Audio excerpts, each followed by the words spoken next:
Well, hello, everybody, and happy Sunday, and welcome to my journey with Jesus. My name is Dave Little, and I am so pleased that you all have tuned in to today's devotional video. I'm not a pastor, I'm not a professional speaker, I'm just a guy living in Madison, Wisconsin, and God has laid it on my heart to use my YouTube channel each week to present these devotional videos to talk about what I have learned in studying His Word from week to week as I journey imperfectly with Him and by His grace. So thank you all for tuning in today. We have been working our way through the book of Luke, and today we will move ahead. We have reached the final week of the life of Jesus, and today we will explore His teachings and prophecy about the end of the age. Jesus delivered these remarks from a place called Mount Olivet, and this passage has been known as the Olivet Discourse. We'll focus on the account of the Olivet Discourse from Luke 21, but we'll also reference the parallel accounts of this sermon, which are found in Matthew chapter 24 and Mark chapter 13. Now, before we get into the passage, I think it's worthwhile to reflect on the importance of prophecy and the role of prophecy in understanding the Christian message. We began to address this 2 weeks ago when we looked at the predictions from Daniel chapter 9 and how those predictions came to reality almost 500 years later. The fulfillment of the predictive prophecy is the Bible's means of self-authentication. We can read things in the Bible that were written thousands of years ago and trace those events forward in history and see that God has fulfilled the things that He has predicted. And this is something that sets the Bible apart from any other historical document. And it sets Christianity apart from any other religious faith. God has worked through time, through space, and through history for the sole purpose of redeeming sinful man through the life and death and resurrection of His Son, Jesus Christ. The events that we witness through the course of human history are not random and meaningless occurrences. History serves the purposes of God. The Bible starts literally in the beginning. And now Jesus is offering some insights into what the end is going to be like. And this begins with a question from the disciples. Tell us, when will these things happen, and what will be the sign of your coming and of the end of the age?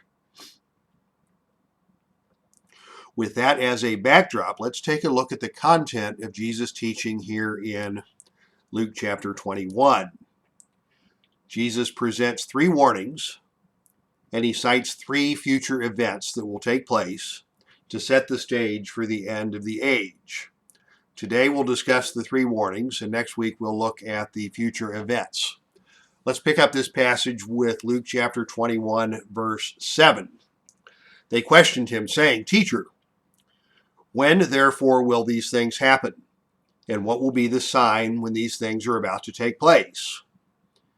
And Jesus said, "See to it that you are not misled. For many will come in my name, saying, 'I am He,' and the time is near. Do not go after them. When you hear of wars and disturbances, do not be terrified. For these things must take place first, but the end does not follow immediately." Then He continued by saying to them, "Nation will rise against nation, and kingdom against kingdom, and there will be great earthquakes, and in various places plagues and famines, and there will be terrors and great signs from heaven. But before all these things, they will lay their hands on you, and will persecute you, delivering you to the synagogues and prisons, bringing you before kings and governors for my name's sake."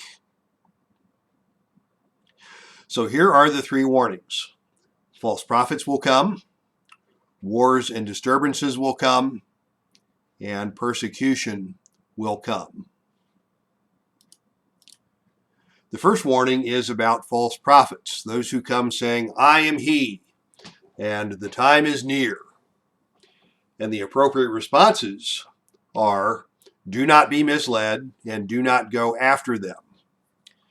I can't say that I have seen a lot of false messiahs in my personal life, people who claim to be God or be the Messiah.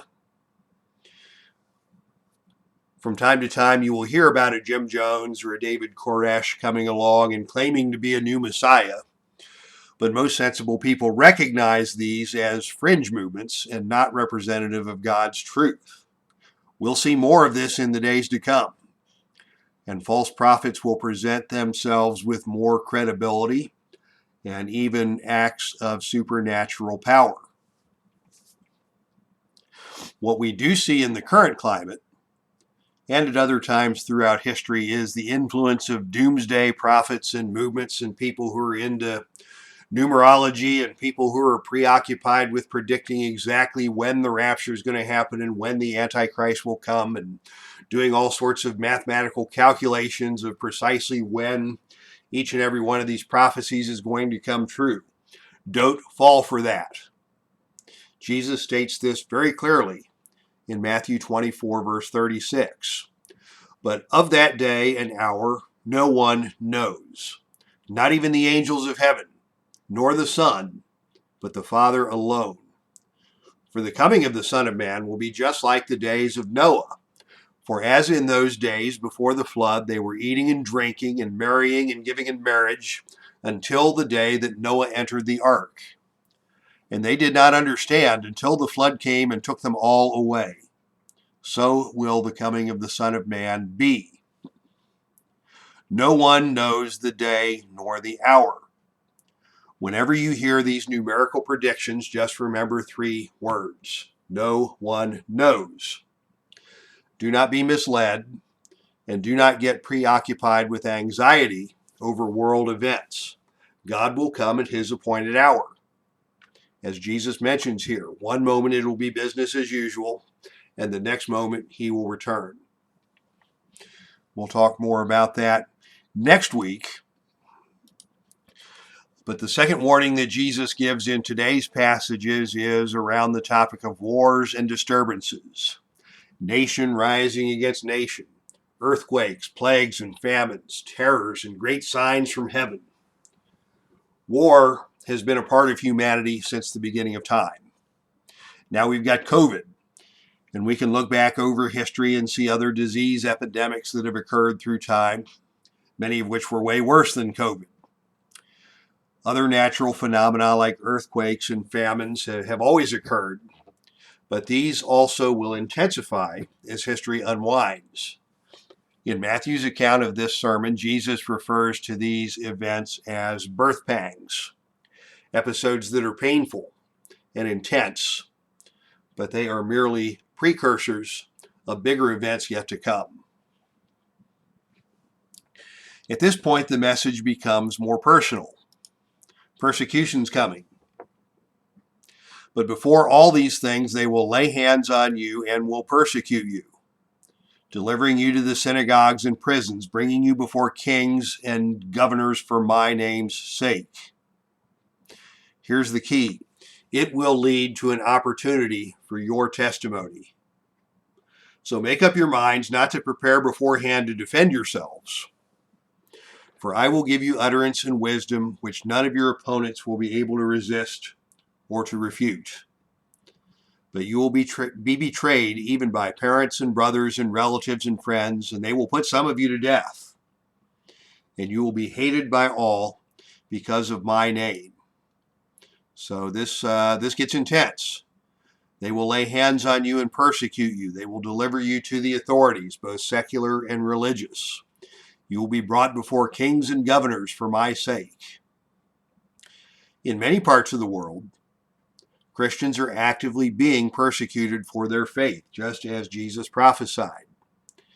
We haven't reached that point in America, but opposition to Christianity has been on the rise over the years, and we need to be prepared if and when persecution comes.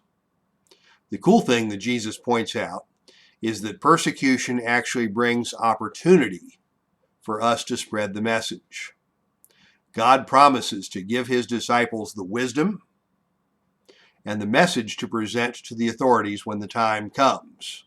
By his wisdom and by his power, the word will be advanced, and his kingdom will be glorified as a result of the coming persecution. So that's a glimpse of what lies ahead, as Jesus laid out in the beginning of this sermon known as the Olivet Discourse. We know what's coming, even if we don't know when. And if anybody gets hung up on trying to figure out the when, just remember, no one knows the day nor the hour. When the time comes, it will be an opportunity for us to advance his kingdom. All right, we will pick up next week with the historical pieces of the prophecy and discuss how we are to live in response to these truths. Until then, thank you so much for tuning in this week and for checking out today's devotional video. It is indeed a privilege and a blessing to be able to present these videos from week to week. And if you have comments or questions, please feel free to leave those in the comments section at the bottom of this video. If you enjoyed this video, please consider hitting the like button. Hitting the like button doesn't do anything to satisfy my ego. I don't, follow my statistics on YouTube or anything like that. But when you like a video on YouTube, that promotes this video and videos like it in the YouTube search algorithms for other users who might be looking for inspiration and looking for devotional videos like this as they spend time searching YouTube. If you want to hear more from the channel, you can hit the subscribe key down below, and you will get notified whenever new content is posted to the channel. Until then, thank you all once again for tuning into today's video. Look forward to being together with you all again next week. And until then, God bless you all, and go in peace.